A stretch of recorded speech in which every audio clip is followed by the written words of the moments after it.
My feeling is that video games are the next medium to start telling stories.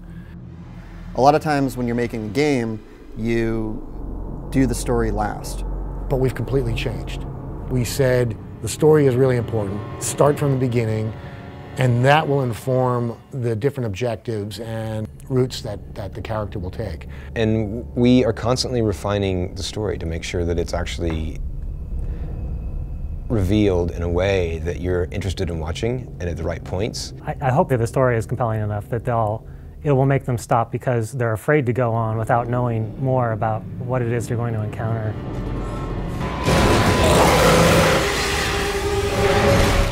Well, Dead Space takes place on a ship called the Ishimura. The Ishimura is sort of our haunted house. It's the place that you get trapped inside, and you know all the horrible things happen to you, and you're fighting to find your way out of it.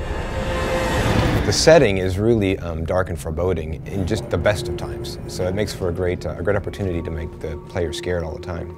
The future that we're describing is one where there's enormous resource constraint. Basically, mining and getting resources for Earth or for other inhabited planets has become incredibly difficult.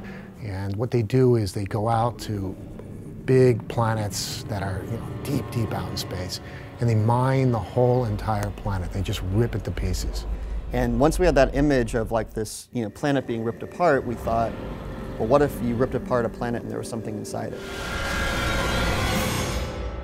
Creating a rich backstory is important because it gives you the grapples to make it real for people. Otherwise, everything becomes just a 2D cardboard cutout of some kind of cliche stereotype, and it's not really entertaining at that point because everyone's kind of seen all that already. I mean, we've spent so much time on who is Isaac Clarke.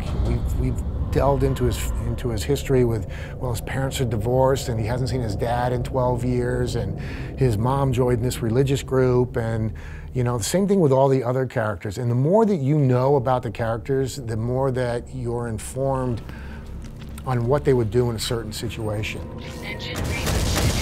You get sort of the grand story, and you get to be the guy that finishes it, goes through with your own little personal story and learns about everybody else's, and they all kind of wrap together in the end.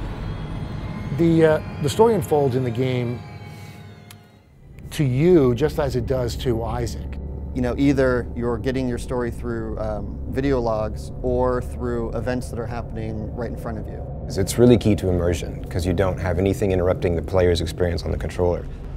It's really important for us to keep the story grounded because this is a horror story. This isn't Star Wars, this isn't space fantasy. Because science fiction sort of works against horror, like they sort of fight each other, and you really have to keep the science fiction thing in check if you want the horror to come out. I think the story of Dead Space is powerful because of its intensity and because of its realism. And I think you don't see that in games a lot. Right from the beginning, we wanted to make a really good story. We wanted to make a very, very strong story. And that's because that's the kind of game that we want to play.